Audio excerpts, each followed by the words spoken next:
Hello friends, welcome to our channel. இன்றைக்கி நம்ம சேனலில் ஒரு ஹெல்த்தியான பிரேக்ஃபாஸ்ட் ராகி சேமியா புட்டு தான் பார்க்க போகிறோம். அதுக்கு முதல்ல நம்ம ஒரு இட்லி பாத்திரத்தில் தண்ணி வச்சுக்கலாம். தண்ணி வச்சுட்டு இதை க்ளோஸ் பண்ணி நல்லா பாயில் பண்ணிக்கலாம். இது பாயில் ஆகிற இந்த டைமில் ஒரு பாத்திரத்தில் தண்ணி எடுத்துக்கோங்க.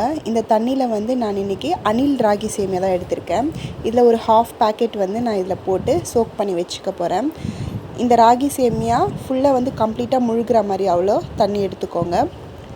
இதை நம்ம இப்போ சோக் பண்ண போகிறோம். ஒரு 2 to 3 மினிட்ஸ் சோக் பண்ணால் போதும்.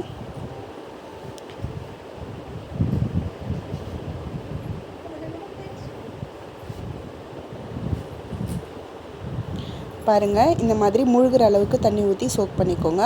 அதுக்கப்புறமா ஒரு இட்லி தட்டு எடுத்துக்கோங்க. இந்த இட்லி தட்டில் நம்ம ஆயில் அப்ளை பண்ணிக்க போகிறோம். ஸோ எல்லாத்துலேயுமே நான் ஆயில் அப்ளை பண்ணிக்கிறேன். கொஞ்சமாக ஆயில் அப்ளை பண்ணால் போதும். இதை நல்லா இந்த மாதிரி ஸ்ப்ரெட் பண்ணி விட்டுக்கோங்க ஆயில் கம்ப்ளீட்டாக. அப்போ தான் நம்மளுக்கு ஒட்டாமல் வரும் புட்டு.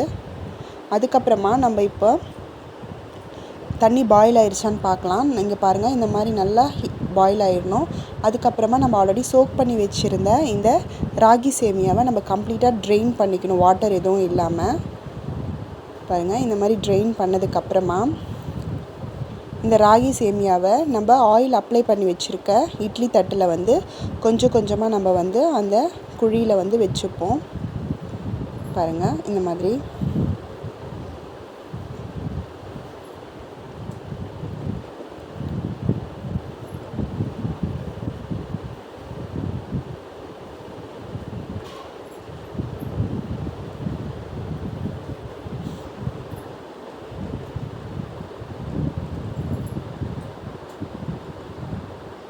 அதுக்கப்புறமா நான் ஆல்ரெடி தேங்காய் துருவி வச்சுருக்கேன். இந்த தேங்காவையும் மீதி இருக்கிற இந்த குழியில் நான் தேங்காவையும் போட்டு நான் வேக வைக்க போகிறேன், ஸ்டீம் பண்ண போகிறேன். ஸோ தட் தேங்காவையும் நீங்கள் இந்த மாதிரி வச்சுக்கோங்க.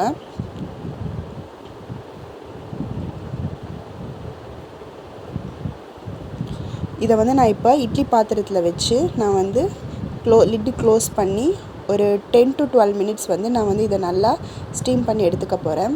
இந்த பாருங்கள், இப்போ எனக்கு 12 மினிட்ஸ் ஆச்சு. இந்த 12 மினிட்ஸ் கழித்து நான் பார்க்கும்போது இது நல்லா நம்மளுக்கு வெந்திருக்கும்.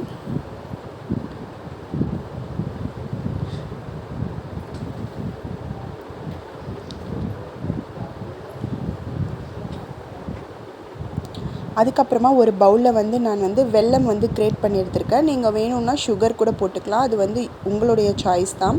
இப்போ நம்ம வேக வச்சு எடுத்தோம் இல்லைங்களா, அந்த ராகி சேமியாவையும் இதில் இந்த வெல்லத்தோடு நம்ம மிக்ஸ் பண்ணிப்போம். தேங்காய், ராகி சேமியா, இப்போ இதை மூணையும் நம்ம நல்லா மிக்ஸ் பண்ணிக்கலாம். அவ்வளோதான், நம்மளுடைய ரொம்ப டேஸ்டியான ராகி சேமியா புட்டு ரெடி.